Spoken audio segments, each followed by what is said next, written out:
Na hujambo na nikukaribisha katika keki ya taifa. Karibu tuimege keki ambayo inamgusa kila mmoja ambaye yuko pahala popote nchini. Mimi John Maganga ambaye nimeketi nawe usiku huu wa leo, nikukaribishe tu. Karibu ungana nami kuanzia mwanzo hadi tamati.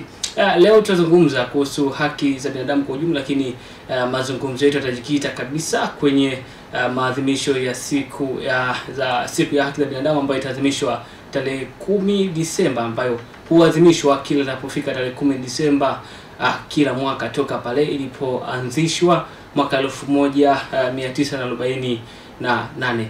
Nimeketi naye hapa Ana Henga ambaye yeye ni mkurugenzi wa kituo cha haki za binadamu LHRC, ambaye atazungumza nami mengi tu kuhusiana na maadhimisho hayo, lakini pia kuhusiana na haki za binadamu. Wewe ambaye unanitazama kutoka Mwanza, Shinyanga, Iringa, Mbeya, Singida, Dodoma, lakini hata hapa Dar es Salaam, uelewe zaidi kuhusiana na mambo hayo. Ana Henga, habari za usiku? Nzuri sana. Habari ya kazi? Mungu mwema. Ulikotoka kwenye kituo labda? Kwema kabisa, tunashukuru Mungu. Kwema kabisa. Ana Henga, labda tuseme maadhimisho haya ya haki za binadamu labda sio maarufu sana kwa masikio ya watu wengi. Watu wengi labda hawayafahamu ama hawayafuatilii tuseme, lakini kabla hatujajikita huko, labda turejee kwenye kituo chako ambacho unakiongoza. Kituo cha haki za binadamu kinajishughulisha hasa na nini, au kinafanya majukumu gani hasa? Asante.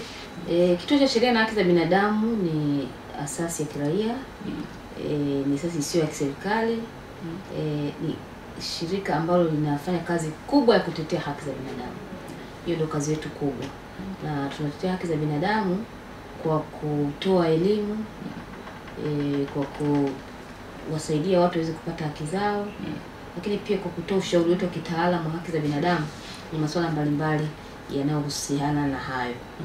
Na maono yetu, nasema maono kwamba tunatamani tuone nini, tunataka tuione Tanzania yenye haki na usawa. Tunaposema yenye haki na usawa tuna maana gani? Kwamba kuna wananchi wanaweza haki zao zikivunjwa wanaweza wakazidai. Kama mimi wewe Maganga umenikosea, naweza nikaenda mahakamani nikadai. Wewe umenikosea, unaweza kwenda mahakamani ukadai. Lakini huwezi kudai haki yako kama huelewi. Kama mtu akizidi mpaka mmoja wa shamba, maana ameingilia utu wako, mtu akikutukana ameingilia utu wako, basi utaweza kudai. Kwa hiyo tunatoa elimu hiyo ili watu waweze kujua haki zao, waweze kuzidai na waweze kutendewa haki zao. Kwa hiyo tunatamani jamii yenye haki na usawa. Lakini sio mtu na mtu tu, vile vile kuwe na mifumo mizuri ambayo inaendelea, kwa mfano mfumo wa mahakama, mfumo wa bunge na mfumo wa serikali. Kila taasisi iwajibike na wananchi wawajibike kwa serikali. Kwamba sasa nyinyi huwa mnatoa huduma kwa wananchi wote, na mwananchi akifika kwenu anapaswa kwamba kulipia ile huduma ambayo mtampa? Hapana, atumlipishi mtu yoyote huduma yetu. Huduma zetu ni bure, ndio maana tunatoa msaada wa kisheria. Tumepewa kibali na serikali cha kutoa msaada wa kisheria nchi nzima. Kwa hiyo akija pale atahudumiwa na mawakili wabobevu, lakini halipi chochote. Halipi chochote kwa sababu ni msaada wa sheria. Ndio. Lakini sio kwamba sio wa bure. Kwa sababu umeshalipiwa na marafiki wa LHRC, wadau mbalimbali. Kwa hiyo imeshalipwa, wanaunga mkono juhudi zetu. Kwa hiyo ishalipiwa, kwa hiyo mwananchi anaipata bila gharama yoyote. Sawa. Tujikite sasa kwenye maadhimisho hayo ya siku ya haki za binadamu ambayo inaadhimishwa yanapofika tarehe 10 Disemba. Na kauli mbiu mwaka huu ikisema kwamba simama kuzungumza kuhusu haki za binadamu, na wakilenga zaidi kwamba haki za binadamu zilete matokeo chanya kwa watu wote. Ikumbuke kwamba bado tupo kwenye janga la COVID-19 ambalo kwa mataifa mengine limeendelea kutafuna kwa kiasi chake, lakini tumshukuru Mungu kwa hapa kwetu kidogo angalau hatusikii wala tuseme kwamba corona tuseme haipo kabisa. Nirejee kwako, maadhimisho haya ambayo yanaadhimishwa tarehe 10 Disemba, sasa tunaweka kwenye kundi gani kwetu sisi? Asante. Labda niseme historia kidogo ya maadhimisho haya. Naweza kufikiria about wote tuna fahamu kwa ukaribu, lakini najua yanaweza kaa asifahamike sana. Kwa maadhimisho ya haki za binadamu, tunakumbuka kama walivyosema wakati tunatambulisha, kwa kutoka mwaka 1948. Mwaka 1948 ndio lilipotoka tamko la haki za binadamu la ulimwengu.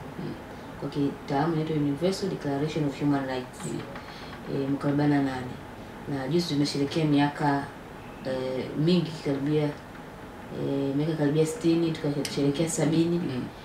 Kwa hiyo ni tamko la siku nyingi. Na ile tamko lilikuja kwa ajili ya baada ya vita vya pili vya dunia. Baada ya vita vya pili vya dunia, mavunjifu wa haki za binadamu uliotokea kwenye vita vya pili vya dunia na kukosekana kwa amani na mambo mbalimbali yaliyotokea kwenye vita vya dunia, Umoja wa Mataifa ulifanya vitu vingi, lakini kimoja wapo kwamba tuziandike haki za binadamu. Sio kwamba tuzitoe, yani hakuna nyaraka yote ambayo inatoa haki. Haki zinatoka tu mtu akishakuwa binadamu. Kwa hiyo tuziandike ili iwe kama sehemu ya kujiangalizia kwamba unaposema haki imevunjwa maana yake ni hiki hapo ndio kimevunjwa. Haki za binadamu ni hizi. Tunaposema haki za binadamu ni hizi. Kwa hiyo ikaandikwa, ni tamko lile linaitwa tamko. Kwa hiyo tamko likaandikwa, na ile tamko ndio huwa tunaliangalia kwamba haki za binadamu kwa mujibu wa tamko la Mataifa la haki za binadamu. Kwa hiyo tunapoadhimisha hii siku kila tarehe 10 mwezi wa 12, huwa tunaadhimisha hii siku tukikumbuka hii siku, lakini tukijiangaliza kwamba je, tumetoka wapi kwenye masuala ya haki za binadamu, tunakwenda wapi, tumekwama wapi, tumefanikiwa wapi, afu tuweze kusonga mbele. Kwa hiyo ni siku ya muhimu sana. Yaani mimi natamani hata tusende sherekea birthday zetu, tungesherekea hii siku, kila nyumba ingesherekea hii siku, isherekee siku ya haki za binadamu. Yaani hii siku tungetengeneza keki kila mtu nyumbani kwake kusherekea hii siku ya haki za binadamu. Kwa sababu kila kitu tunachoongea ni haki za binadamu. Tumekaa hapa tunaongea kwa sababu kuna uhuru wa kujieleza, kuna uhuru wa, yani nimepewa uhuru kama chombo cha habari nimepewa uhuru at least wa kuongea. Nimetoka nyumbani kwangu, nimetoka ofisini nilikotoka, nimetembea kwa sababu kuna haki ya amani na vitu kama. Kwa hiyo yani kila kitu tunachokifanya ni haki. Hata kula ni haki, kuna haki ya chakula, right to food. Kwa hiyo kuna haki ni kila kitu cha maisha yetu. Kwa hiyo maana nasema tungesherehekea, hata tungefanya keki kila nyumba iweke keki yake, wenye uwezo kuweka keki badala hata birthday za watoto, kwa sababu hata hiyo kuzaliwa kuna haki ya maisha. Kuendelea kuishi kuna haki ya kuishi. Labda baadaye kinipa fursa nitaelezea mgawanyo wa haki zimegawanyika vipi.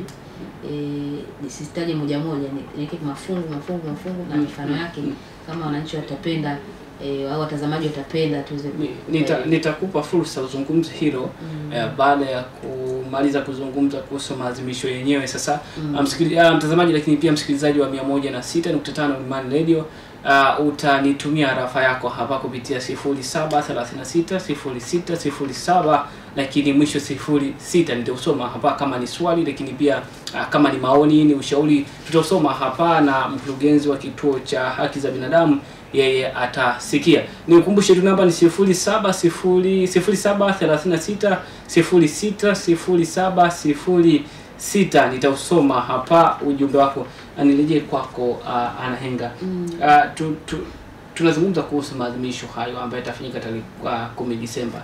Mwananchi labda wa kawaida tu ambaye kwa mara ya kwanza nasikia leo kupitia kituo cha Mlimani, unadhani kwamba atanufaika vipi na maadhimisho haya sasa? Asante sana. Mwananchi wa kawaida atanufaika kwanza. Wananchi wa kawaida walioko Dar es Salaam wao wanaweza wakaja moja kwa moja pale kumbi wa Akemi, Posta Mpya, ifika Posta Mpya tu kuanzia Akemi au Golden Jubilee Tawa, utafika pale. Tutakuwa na mkutano mkubwa sana, tutajadiliana kwa hata mtaka kupata machapisho, tutanufaika kushiriki kwenye mijadala, atanufaika kujua mambo mbalimbali ya haki zake. Tutakuwa na msaada wa kisheria pale, wanasheria watakuwa lukuki pale. Kwa kitaka hata kuuliza jamani, haki zangu ni zipi, atasaidika. Kwa hiyo atanufaika kwa namna hiyo. Lakini tumesema tusiwaache hata walioko nje ya Dar es Salaam. Hatuwezi kuwa kila mahali, lakini angalau kwa njia ya mtandao tunaweza kuwa kila mahali. Kwa hiyo tumewalika vyombo vya habari kama nyinyi Imani TV na wengine, najua mtarusha na vyombo mbalimbali vya habari vitarusha, lakini pia na mitandao ya kijamii tutakuwa live tukirusha matangazo yetu. Sasa katika maadhimisho haya ukisoma vizuri labda kwenye bandiko la Umoja wa Mataifa nasema kwamba maadhimisho haya yatumike kutoa fursa kwa watu wote, ukilinganisha na kuwepo kwa COVID-19, lakini pia hilo ni janga ambalo limeathiri dunia kwa kiasi kikubwa. Labda kwenye hiyo kauli tu kwetu sisi tunitumiaje kwamba maadhimisho ya haki za binadamu yatumike kutoa fursa sawa kwa watu wote, tunitumiaje? Maadhimisho ya haki za binadamu, ukiacha hata mwaka huu ambao tumepata janga la COVID-19, lakini hata COVID-19, hata kabla ya hapo, maadhimisho ya haki za binadamu huwa yanatumika kwa ajili ya kama fursa ya watu fursa ya watu kuelewa zaidi, fursa ya watu sisi ambao tunafanya hizi haki za binadamu, kazi za haki za binadamu, kutoa elimu zaidi, fursa ya kukumbusha wenye mamlaka kuhusu hizi haki za binadamu, fursa ya kukumbushana sisi kwa wenyewe wajibu wetu kwenye masuala mazima ya haki za binadamu. Kwa hiyo kwenye swala zima COVID-19 tutakumbushana pia kwa mwaka huu tulipata changamoto 1, 2, 3 ya COVID-19. Tunamshukuru Mwenyezi Mungu kwa nchi yetu, Mungu tuliomba akatusikia, na hatujaona kesi mpya. Kwa hiyo ni jambo la kumshukuru Mungu, lakini pamoja na hayo, hili ni janga ambalo duniani bado lipo huko kwingine, na vile vile linaendelea kuathiri haki, na pia kupitia janga kuwepo duniani, labda kuna haki zingine tunaweza tusizipate, labda tunataka kusafiri, wafanya biashara wanataka kusafiri na nini, wanashindwa kusafiri. Kwa hiyo wanakosa vile fursa za maendeleo kwa sababu kule kuingia inakuwa taabu, au wao la kuja, yani fursa za biashara zinakuwa shida. Kwa hiyo tutafakari tuone jinsi gani COVID-19, najua kwa vyovyote vile tumeiweka kwenye presentations au kwenye mawasilisho, lakini najua itaibua pia mjadala kwa kuangalia fursa gani tumezipata, fursa gani tumezipoteza, na tunafanyaje kuelekea mbele. Labda tukisalia hapo, labda kwa mfano mtu tuchukulie mfano wa madereva, labda magari makubwa, akitoka hapa kwenda sehemu nyingine na kushikwa, kufungiwa, tuseme kwamba pale atakuwa amenyimwa haki yake ya msingi labda. Ni kweli na ilishatokea kwamba kwenye baadhi ya nchi madereva ambao msingie na mizigo, saa nyingine mizigo ambayo labda inaharibika, na kwenye biashara ukipoteza dakika moja umepoteza fursa kubwa, au ukipoteza siku moja ndio mbaya zaidi. Kwa hiyo nakumbuka hata tuliongelea sisi kama watu waangalizi wa haki za binadamu kwamba COVID-19 imesababisha majanga, imesababisha watu kuzuiwa, madereva kuzuiwa kuingia nchini au kuingia au kutoka. Ilikuwa ni changamoto kubwa. Tunashukuru Mungu, baadhi ya majirani zetu wengi wamefungua mipaka, na hata kama kuna kuingia kwa shida au kutoka kwa shida, basi inawezekana, yani sio ile mfungo kabisa. Kwa hiyo inawezekana kama unafanya biashara. Kwa hiyo mtu kama yule akizuiwa anakuwa amenyimwa haki yake, sio tu ya free movement ya kutembea kwa uhuru, lakini pia haki za kiuchumi hizo, za biashara, haki ya ajira. Sababu kama sasa unazuiwa, maana yake bosi wa gari atakwambia bwana paki gari tu tusubiri corona iishe. Kwa hiyo yule ana familia, kuna watu wanamtegemea, anatakiwa alipe kodi ya nchi. Kwa hiyo kuna vitu vinasimama. Sasa turejee kwenye makundi ya haki za binadamu, kabla sijakuuliza kuhusu uelewa kwa ujumla, kwamba kwa kiasi gani watu wanaelewa kuhusu haki zao, tuseme kwa ujumla, wale walioko mijini na wale ambao wako vijijini. Hem, turejee kwanza kwenye makundi ambayo umesema kwamba kuna makundi kadhaa ya haki za binadamu. Asante. Kuna makundi 3 makubwa ya haki za binadamu. Lakini makundi yana watoto wake mle ndani. Kwanza kuna kundi la haki za kisiasa na haki za kiraia. Pili, kuna kundi la haki za kiuchumi, kijamii na kiutamaduni. Tatu, kuna haki za jumla au haki za makundi. Sasa zikoje hizi haki? Tuanze na kundi la kwanza. Haki za kisiasa na kiraia, mtu akisikia tu haki za kisiasa na kiraia anaweza kufikiria labda kutia nia, kutana na wajumbe na nini, lakini sio, japo hizo ziko ndani yake, lakini sio pekee. Yaani sio pekee. Kwa haki za kisiasa na kiraia, kwa mfano, ukiacha hizo haki ya kuchagua na kuchaguliwa, haki ya kupiga kura, haki ya kushiriki, kuna haki nyingine sasa ya kwenye hizo za kisiasa na kiraia kushiriki, labda kujiunga kwenye vikundi pamoja, na watu mnafanana, mnataka muunge kikundi kwenu mjiunge, haya mnataka muanzishe shirika lenu, labda sisi tunataka kusaidia watoto yatima, kwa tunajiunga hivi, tunafanya orphanage yetu, tunaenda kutoa msaada wa hospitali. Hiyo ni haki ya kisiasa. Haki kwa sababu ni haki kushiriki. Labda tunataka kufanya matembezi sijui ya kushirikiana na kadhalika. Tuna haki ya kufanya tuna haki ya kuandamana tukihamasisha watu labda waheshimu jinsia, inaruhusiwa, ni haki ya kisiasa. Labda tuna haki ya vyombo vya habari. Vyombo vya habari pia ni haki hiyo ya pia na kadhalika. Kwa hizo ndio ni baadhi ya haki za kisiasa na kiraia. Kundi la kwanza. Kundi la pili ni haki za kiuchumi, kijamii na kiutamaduni. Zimewekwa pamoja lakini ni haki nyingi hapo. Kwa haki za kiuchumi, kwa mfano una haki ya kufanya kazi. Hiyo ni haki yako ya kufanya kazi kabisa. Kama hapa nilipo hapa wewe kwa kweli haki yako imezingatiwa. Hata mimi mwenyewe haki yangu imezingatiwa. Maana yake kuna mtu ameniambia usifanye kazi. Kwa hiyo kama unamzuia mtu kufanya kazi, maana yake umemnyima haki yake ya kiuchumi. Mtu anafanya biashara kama vitu tulivyosema, anakuwa anazuiwa au anapunguziwa ile haki kufanya biashara. Kabla hujafika mbali sana, naomba niliulize hili. Tumeshuhudia juzi hapa mwandishi wa habari mmoja kutoka kituo fulani cha TV akimpigia mfanyakazi mmoja wa serikali akimuomba maelezo kuhusiana na jambo lile ambalo kumuomba, lakini yule kiongozi akamkatalia kwamba akamuomba mtu wa juu zaidi aende akawasiliana naye. Tuseme tunawekaje hili kwamba huyu haki yake ya msingi imekataliwa kupata maelezo, ama hii ipo tu kama kawaida kwenye maisha ya kawaida kila siku? Haya, sasa hiyo ina sura mbili.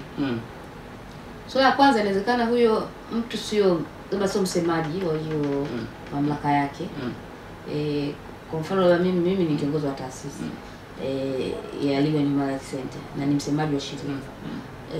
Ili mtu mwingine aseme ambaye sio msemaji, ninampa mamlaka kwamba naomba uende kwenye kipindi vya TV ukaongee masuala haya, endelea. Lakini sasa kama sijampa, ngoja niliweke hili sawa. Tuchukulie mfano tu kwako mwenyewe kama mkurugenzi. Mimi nimekupigia, mimi mwandishi wa habari. Kuna kituo chetu, labda kuna meneja wa kituo. Nimekupigia simu nikiwa nakuomba baadhi ya maelezo kutoka kwenye kituo chako. Lakini ukanitaka ukasema kwamba hapana, wewe upaswi kuzungumza na mimi. Anayepaswa kuzungumza na mimi ni meneja wako. Tuseme kwamba hapo utakuwa umeninyima haki yangu mimi ya msingi kupata maelezo kutoka kwako. Hapo nitakuwa nimekudhalilisha. Kimaadili kama kiongozi sitaki kufanya udhalilishaji na kufanya kama ujisikie vibaya, yani ujisikie umeshusha utu wako. Kwenye haki za binadamu kuna haki ya kuheshimiwa utu wako pia. Kwa hiyo mimi kazi kunipigia mtu nikamwambia bwana wewe, kwanza mimi ni mkurugenzi, naongea na mkurugenzi, siongei na watu wa chini. Sasa hii pia inakuwa sio heshima. Kuna haki pia ya heshima, kuna haki ya utu na kuzingatia heshima ya binadamu, na hiyo ipo pia. Sawa, turejelee kwenye makundi yale ambayo kuna nataja sasa. Tuko kwenye kundi la pili. Kundi la pili sasa, au tunaita kizazi cha pili. Second generation, kizazi cha pili. Kwa haki za kiuchumi nimetoa mfano, lakini kuna haki za kijamii. Haki za kijamii ni zile haki za kutu za kama kawaida, kwamba tuna haki za kijamii. Una haki ya kuabudu, una haki ya unake kuwa na dini yako unaipenda. Hiyo ni haki ya kijamii. Wewe ukitaka kuoa, bwana Maganga, sio umeoa sio hujaoa, kama hujaoa ni vizuri kuambia kabisa una haki ya kuoa. Hizo ni haki za kijamii. Hamna mtu akwambia wala usioe kama unataka, umeshampenda mtu na amekukubali. Kwa hizo ni haki za kijamii ambazo unatakiwa kuzitekeleza. Lakini vile vile wewe kama baba, utakapokuwa baba, una haki ya kuwatunza watoto wako. Watoto wako wana haki ya kutunzwa na wewe. Usitelekeze, usimtelekeze mkeo na kadhalika. Usimpige mke wako. Japo hiyo inakuja pia kwenye jinai hiyo. Kama utampiga mke wako au utapigwa na mkeo, pia na nini ni kosa la jinai, unakuwa umevunjiwa haki. Hizo ni za kijamii. Sawa, hapo sasa tutazungumza mengi kwenye haki ambazo umezitaja hapo baadaye. Lakini mtazamaji, nikukumbushe tu kwamba unaweza pia kutusikiliza kupitia 106.5 Mlimani Radio, ambapo utatuma rafa yako sasa kupitia 07360607, lakini pia mwisho 06.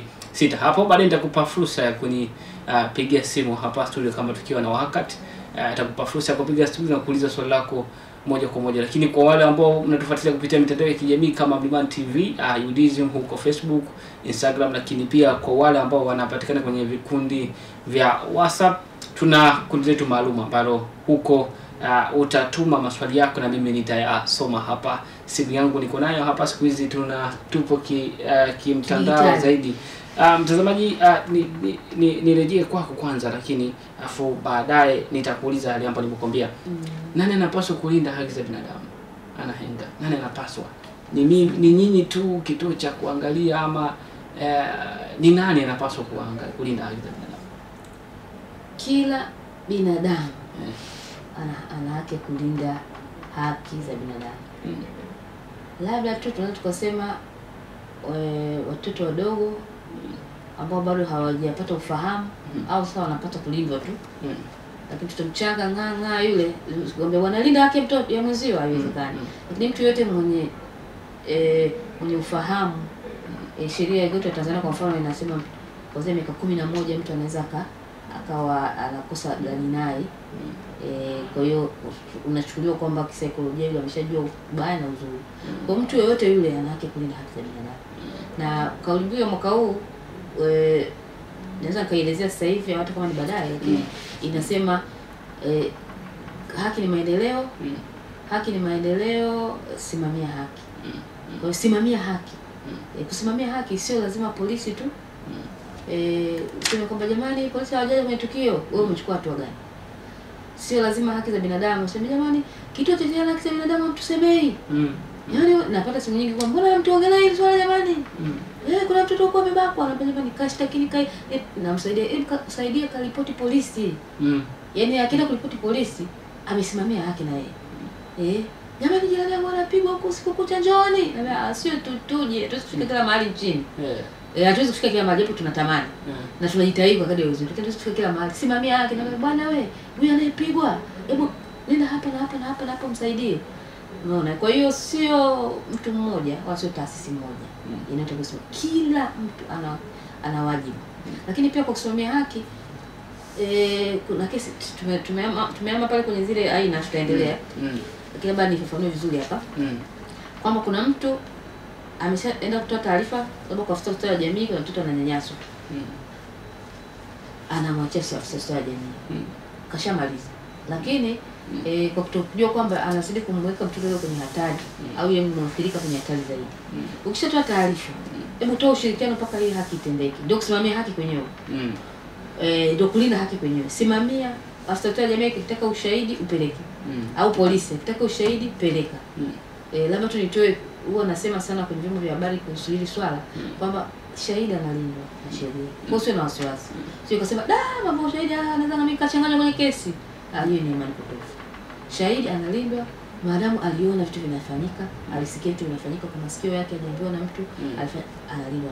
Anaenda tu kutoa ushahidi wake anaondoka. Kwa hiyo ushahidi ni muhimu sana haki inapovunjwa. Ukiishia katikati hujatoa ushahidi, basi unakuwa unasimamia haki. Kwa hiyo kujibu tu hapo ni kwamba kila mtu ana jukumu la kusimamia haki. Hata wewe hapa unasimamia haki. Sababu ni alika studio hapa nimekuja kwa ajili ya mambo ya haki. Umetimiza wajibu wako kama mwanahabari. Unaona? Kwa hiyo kila mtu ana jukumu lake. Sawa. Sasa tukirejea hapa tutakwenda mapumziko mafupi. Tukirejea tutaanza kuzungumza kuhusu uelewa. Wananchi wanauelewa kweli kuhusu haki zao. Labda tuanzie hapo. Mtazamaji, kama unaendelea kutufuatilia hili Mlimani TV na sasa ni keki ya taifa, niko naye hapa Anahenga ambaye ni mkurugenzi wa kituo cha haki za binadamu LOHRC. Tumezungumza mengi kuanzia pale ilipo timu saa 2:30, lakini twende mapumziko mafupi. Tukirejea hapa tutazungumza mengi zaidi. Kwanza tukapate angalau hata maji kidogo kwanza. Makoya tumezungumza sana hapa.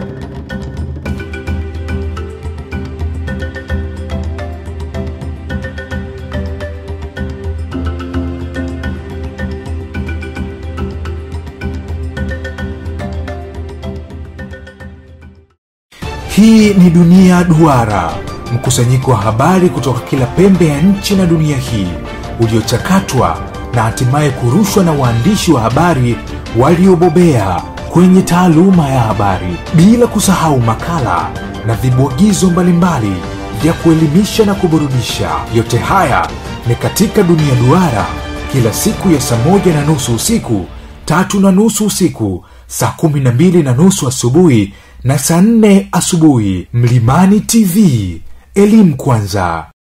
Kila Mtanzania ana haki ya kuila keki ya taifa. Je, unajua namna ya kuipata na kuila? Jiunge na Mlimani TV katika mijadala ya kiuchumi na wataalamu wa sekta hiyo pamoja na wajasiriamali. Ni keki ya taifa, kila siku ya Jumatatu saa 2:30 hadi saa 3:30 usiku, hapa Mlimani TV, elimu kwanza.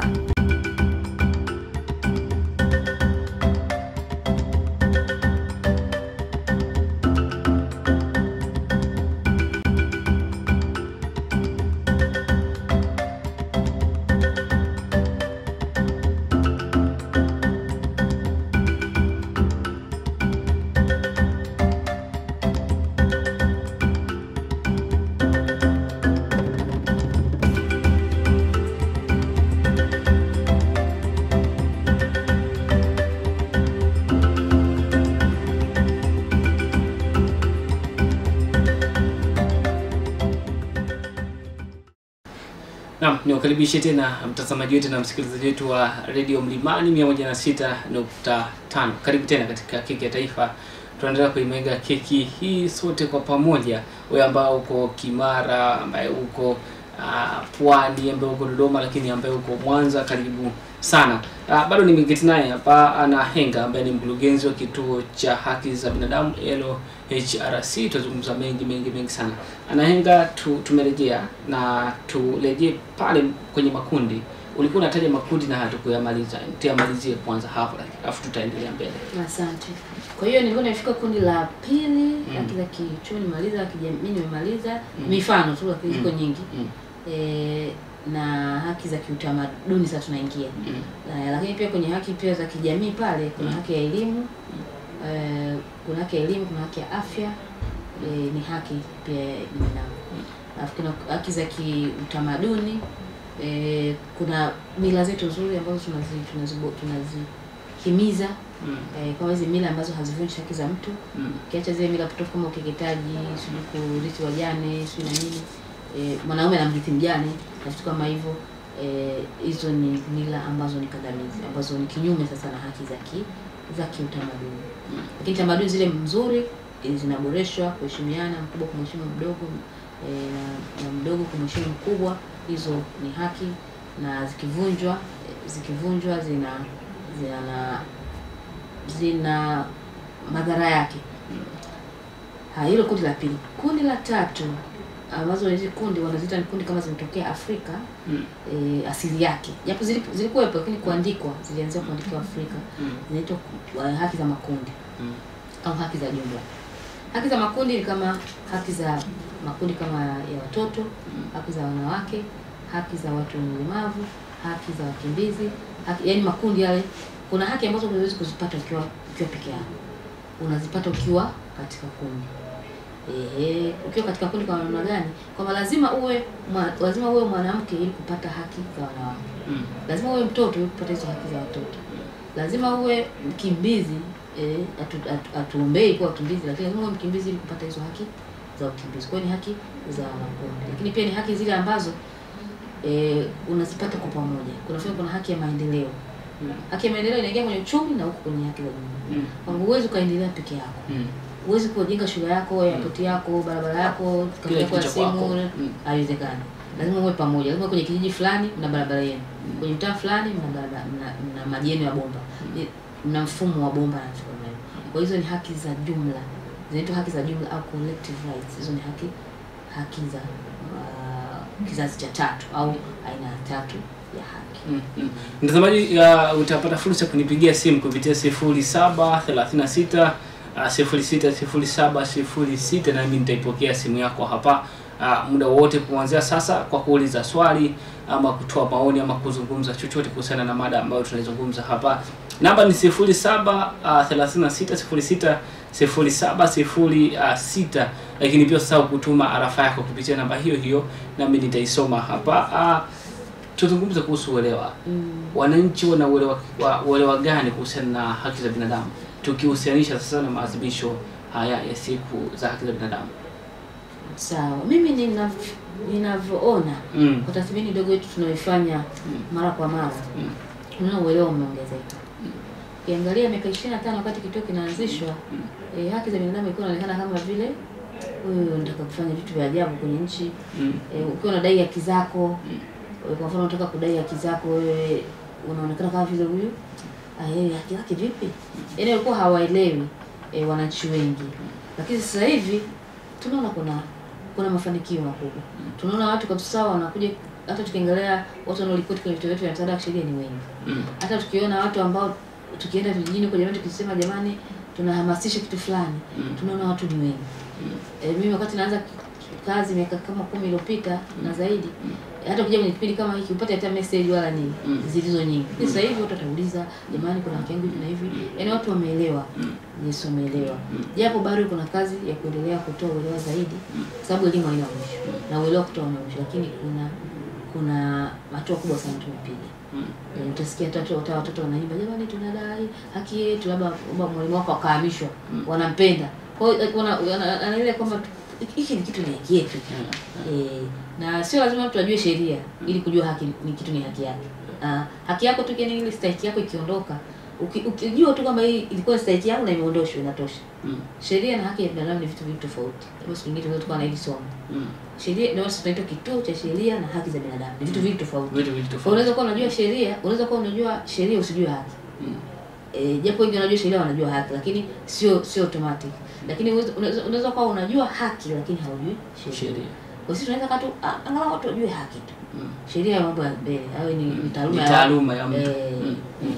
Sawa. Sasa nisome arafa chache tu za watu hapa, lakini nikirejea kwa kutuzungumza mengi sana. Kuna huyu anaitwa Mago kutoka Mabibo. Yeye anauliza kuhusu majukumu ya kituo cha haki za binadamu cha haki za binadamu LHRC, kwa jinsi kinavyotetea kinavyosimama kutetea haki za binadamu. Anasema kwamba anataka kujua majukumu ya kituo cha haki za binadamu na jinsi kinavyoleta mwamko kwa kupaza sauti ya kisheria kusaidia watu kuhakikisha kwamba watu wanafahamu haki zao. Labda unaweza ukalizungumza hilo. Sawa. Mwanzoni kabisa tulianza kueleza kwa kifupi jinsi ambavyo tunatoa mwamko wa watu kujua haki na tunafanya nini. Sisi tunafanya kwa makundi mbalimbali. Sisi uzuri wetu tufanye kazi kwenye kundi moja. Tunafanya kazi kwa wanawake na wanaume, tunafanya kazi kwenye watoto, vijana, watu wenye ulemavu, makundi yote katika jamii. Wanaume hata ndio maana nitataja hapo mwanzo, hata mwanamume akipigwa na mke wako wewe njoo au tupigie simu sisi tutakusaidia. Tukao tunatetea watu wote. Kwa hiyo tunafanya kazi ya utetezi, tunafanya kazi ya kutoa elimu, kutojua haki zao, lakini vile vile wakishajua wakitaka tuwasaidie tunatoa msaada wa kisheria na tunatoa kwa njia mbalimbali. Vyombo vya habari, vichapisho na kadhalika. Kwa hiyo tuna programs nyingi. Lakini pia mwisho wa mwaka tunatoa ripoti yetu haki za binadamu kuonyesha haki za binadamu zimeheshimiwa vipi, tumeenda vipi chanya, tuna changamoto hapa na mapendekezo nini kifanyike. Sawa. Kuna msikilizaji mwingine hapa anauliza kulikuwa na tabia ya viongozi kuwadhalilisha waandishi wa habari.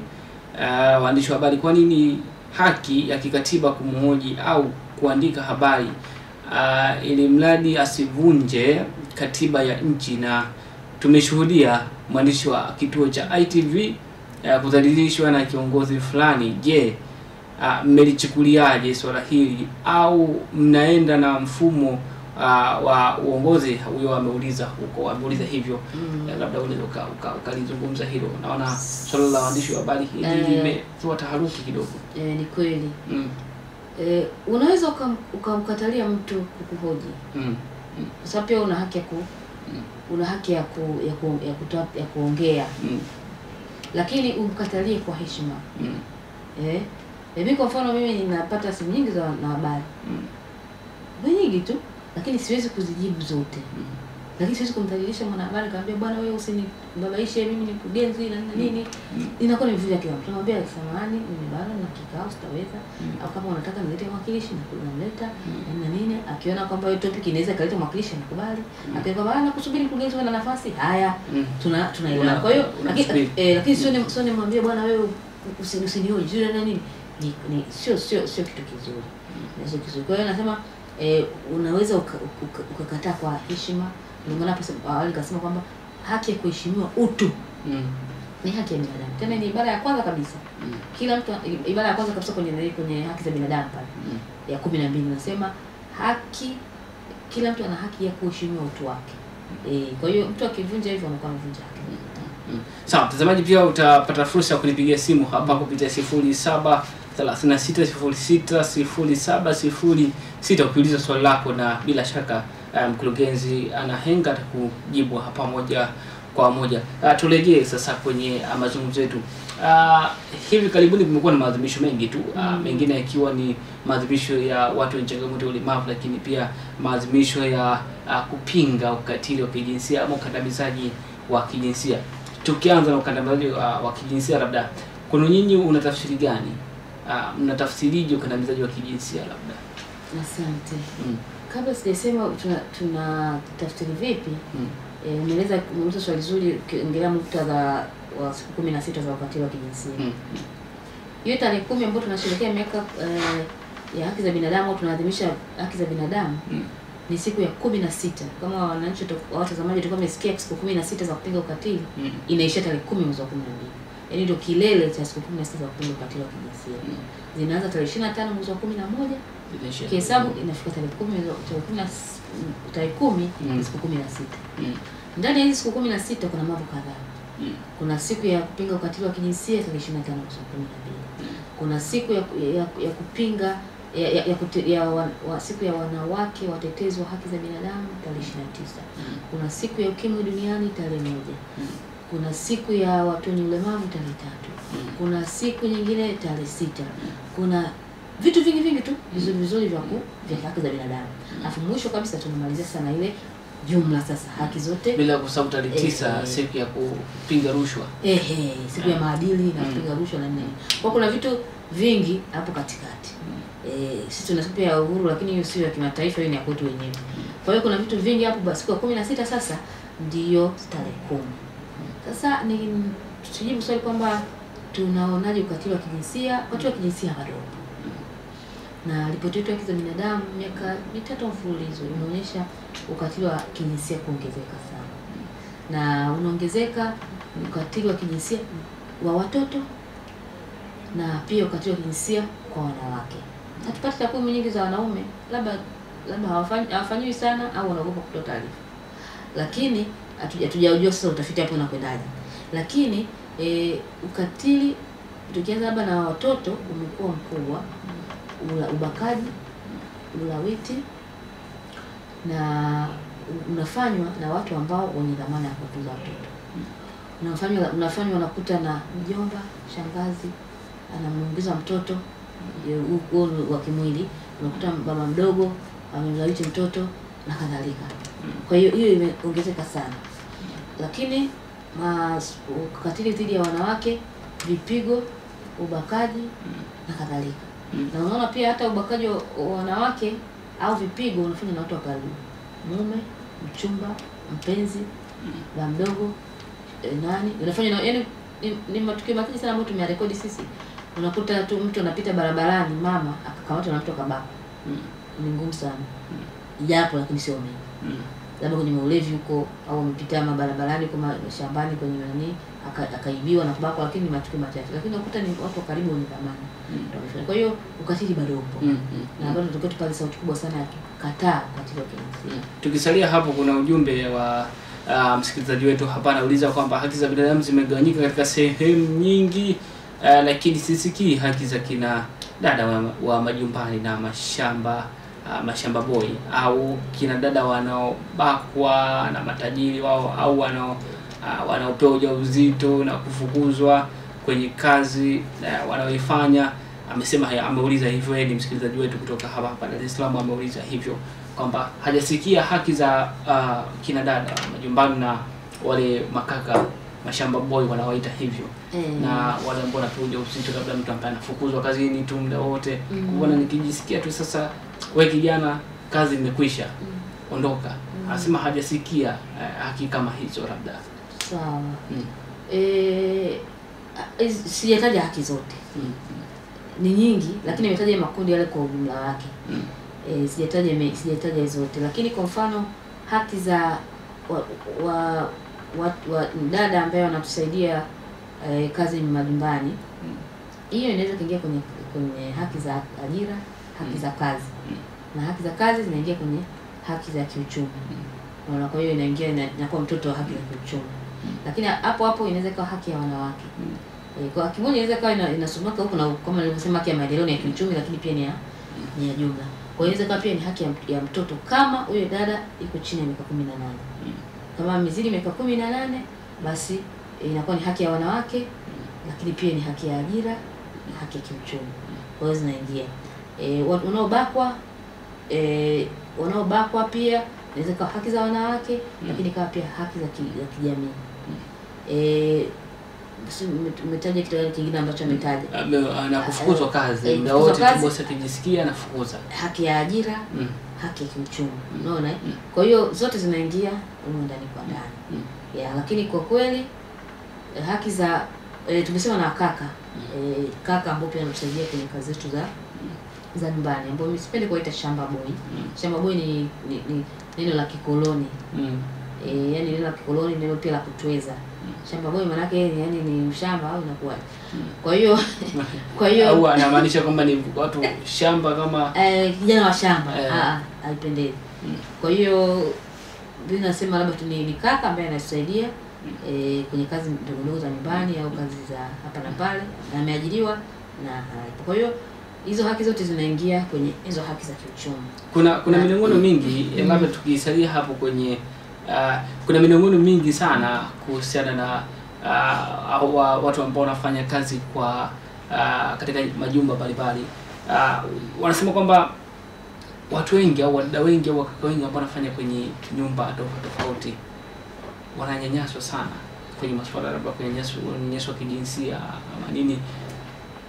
Kwenye upande wenu ni kama kituo cha haki za binadamu, mlisha kusikia labda uvumi kama huo wote? Sio uvumi. Yani kasa kesi za ukweli za watu wanafanya kazi nyumbani kunyanyaswa. Na kesi tunazo za watu ambao wananyanyaswa. Unakuta kwanza kabisa kosa namba 1. Unakuta ni mtoto mdogo chini ya miaka 18. Tafadhali watazamaji, usiajiri mtoto wa chini ya miaka 18. Wanafanya hivyo kwa sababu mtoto wa chini ya miaka 18 hana usemi, anaweza tu akazulumiwa, asifanye chochote, na anaweza akapewa mshahara mdogo sana. Fikiria mimi niko hapa mpaka saa 3 usiku, niko mpaka saa 4 kasoro usiku hapa. Kwa hiyo nimwacha mtu nyumbani wa chini ya miaka 18. Yaani ni mtumwa wale juu. Alafu ili niweze kumlipa hela kidogo. Unaona? Kwa hiyo wanaajiri watoto wadogo, wanawadhalilisha. Mtoto mdogo wa miaka 16 anafanya kazi kuanzia kabla ya kuja kucha mpaka kumekucha. Yuko tu anakutunzia familia yako, alafu bado unamnyanyasa. Kwa hiyo unapewa nani kidogo, kipato kidogo. Naomba kama kuna mtu ananifuatilia anaweza kupata mtandao, aingie kwenye website yetu Human Rights TZ, aangalie ripoti ya haki za binadamu na biashara, Human Rights and Business Report.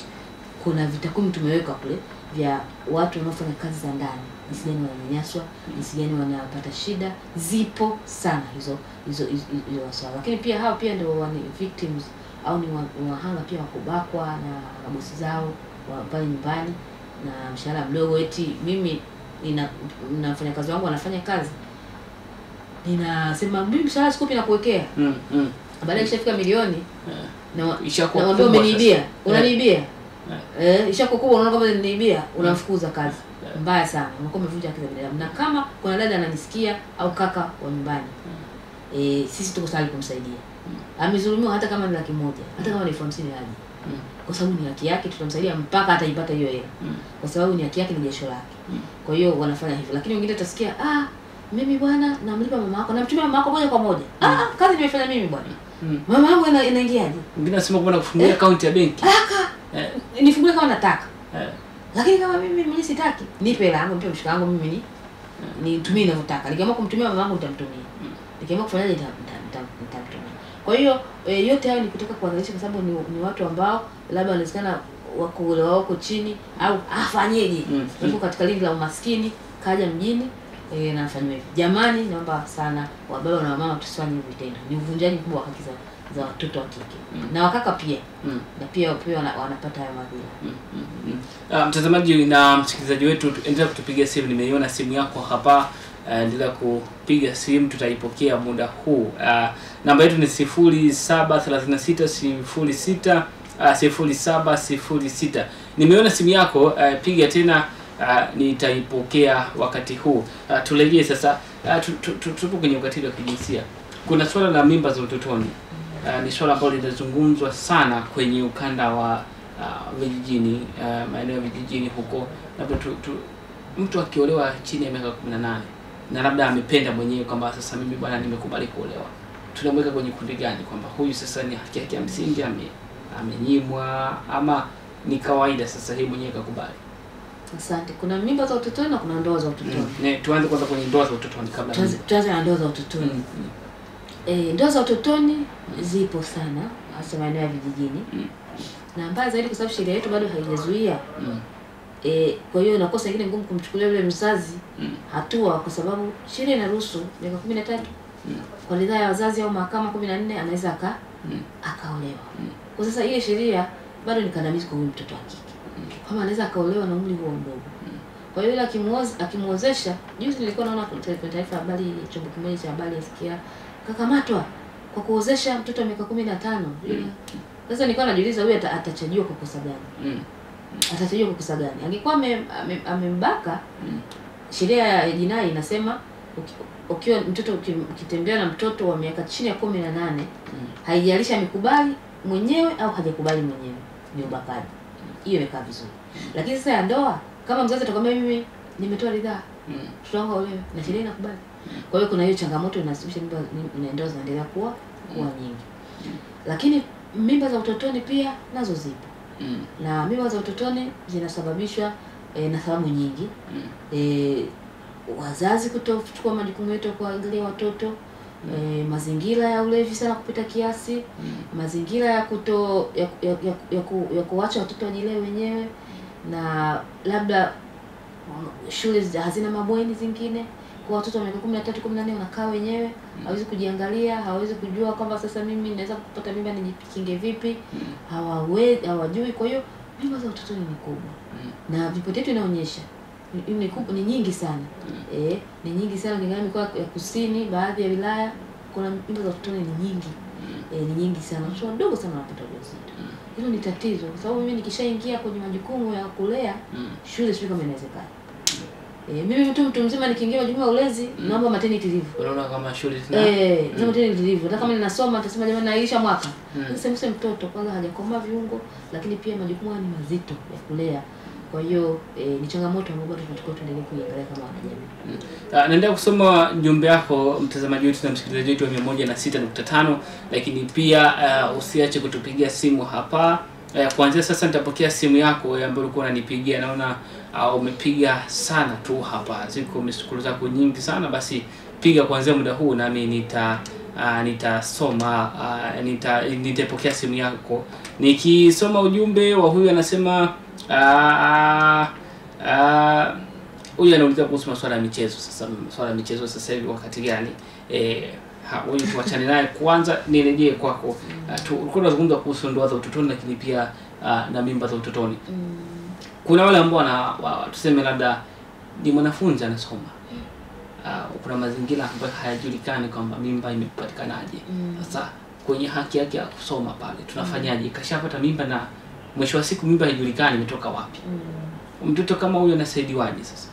Mimba inajulikana tu ilikotoka. Inategemea ingine alikotoka. Sema sema nasaidiwaje ili akishamaliza sasa kujifungua. Labda unamaanisha kwamba ni mtoto ambaye hajaweza kujichunga kwa sababu ni mtoto na baadaye anapata ujauzito na ni mwanafunzi mwanafunzi sasa afanyeje? Inapaswa asaidiwe ili kuipata haki yake ya elimu bado. Apewe nafasi ya pili. Arudi shule. Sawa? Arudi shule aweze kumalizia ndoto zake. Kwa sababu yule ni mtoto bado. Kwa hiyo anatakiwa arudi shule. Kwa hiyo sera ya kurudi shule ni vizuri karudi. Na sheria ya kurudi shule karudi kwa sababu tunaweza kuminya ndoto za watu wengi. Mimi na mashuhuda watu ambao walipata ujauzito wakapewa nafasi ya pili. Sasa hivi ni madaktari, sasa hivi ni injinia, wapata nafasi ya pili. Na mtoto wake kamwacha nyumbani akasonga mbele, akaendelea na shule. Kwa hiyo inawezekana. Kuna ujumbe hapa wa mtazamaji wetu anasema kwamba kikatiba kuna haki za kuajiriwa ukishamaliza kozi au unachokisomea. Je, kwa sasa kikatiba, anasema kwamba sasa hivi ni wajibu ukikaa kwenye ajira miezi mitatu au mkiishi, amechanganya vitu viwili. Amesema au mkiishi mke na mume miezi mitatu unatambulika kama mke na mume. Haki za binadamu mkiletewa shitaka kama hili,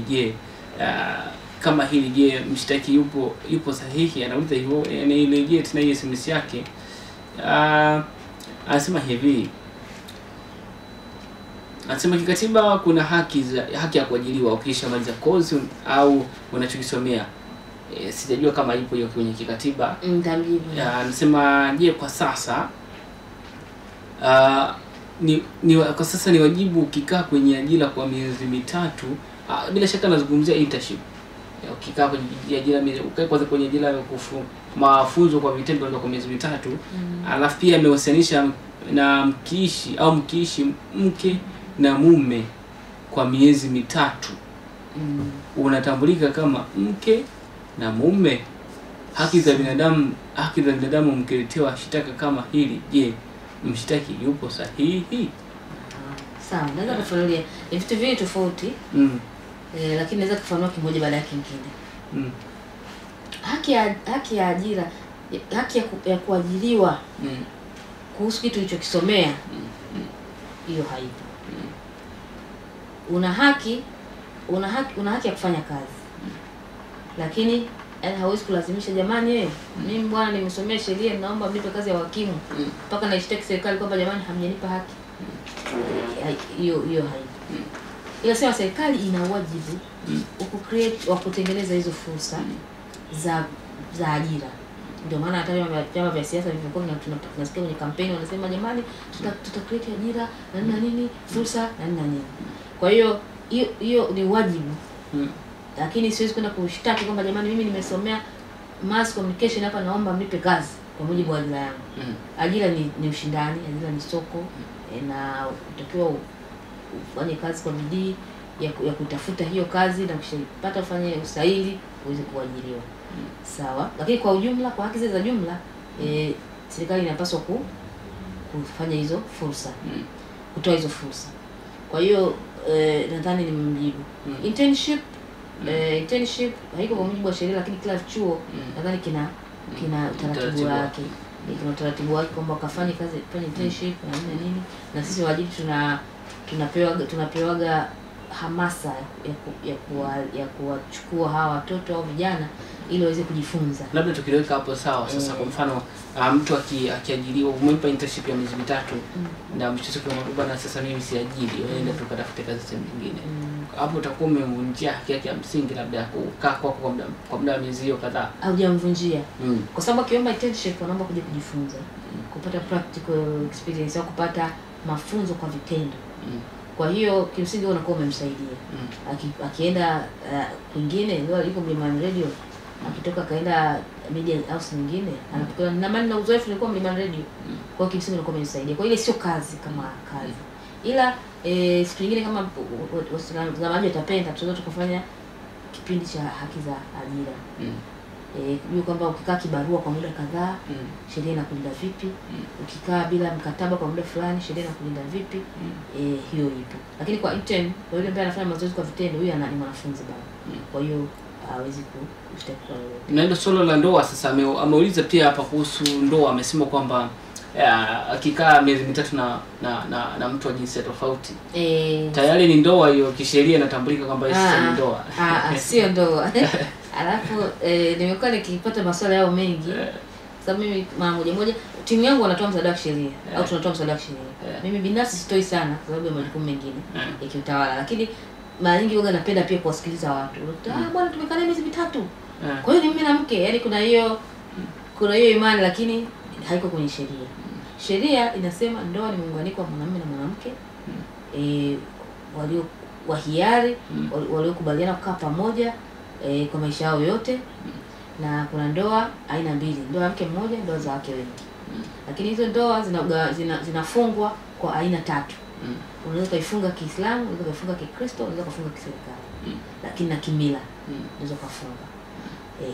Kwa hiyo ndoa ndio ile fomu kabisa, ndoa yenye cheti. Lakini kuna kitu kinaitwa dhana ya ndoa. Dhana ya ndoa sio ndoa.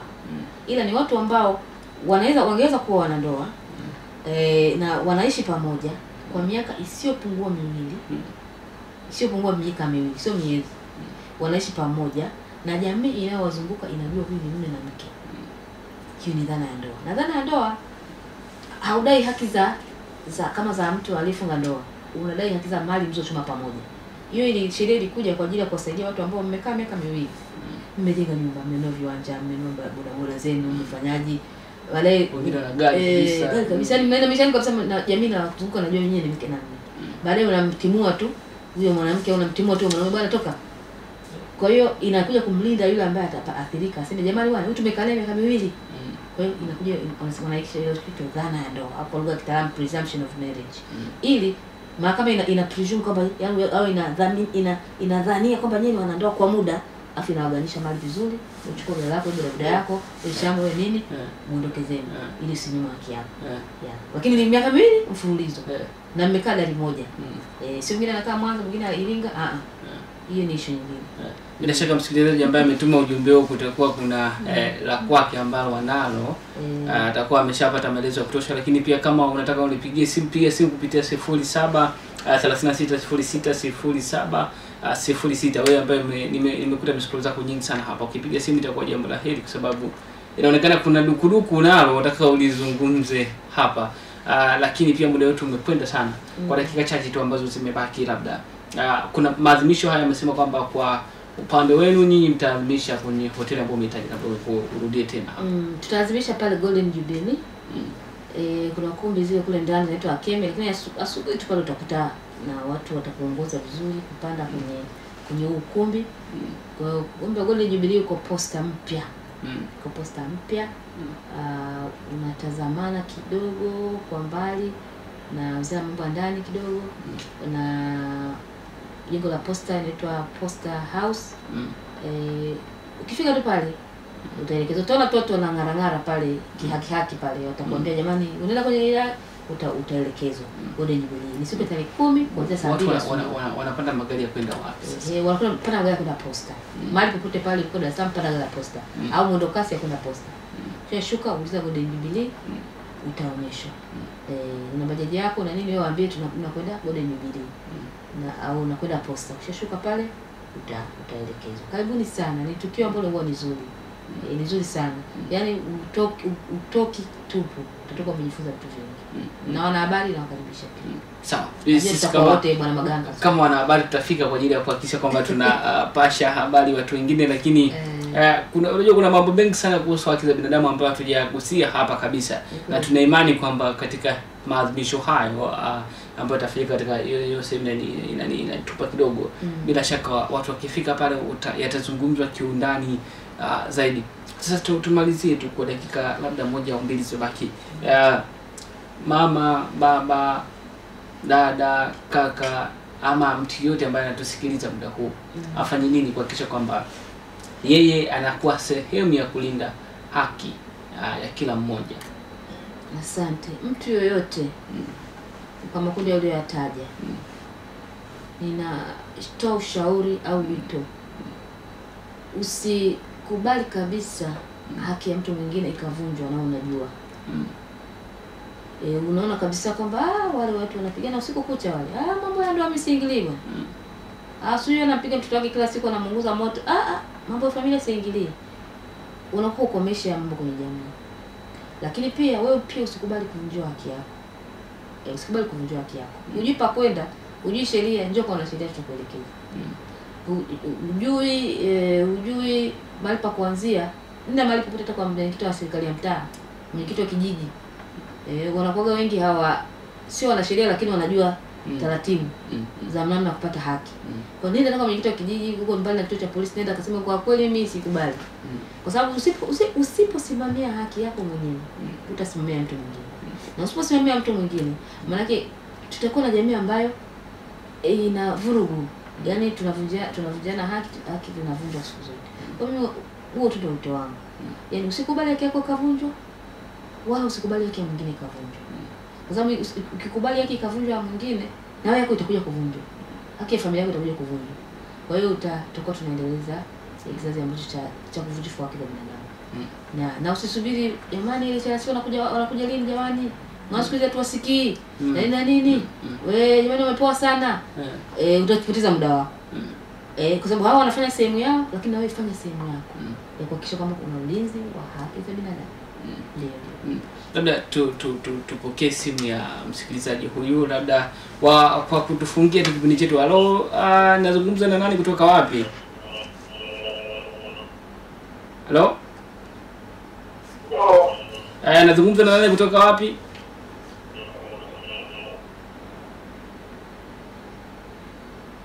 Halo?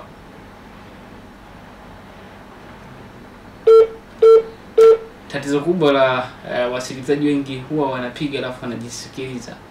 Na kikawaida kwamba mawimbi huwa yanachelewa, ndio nilikuwa naona kama sisikiki sasa vipi?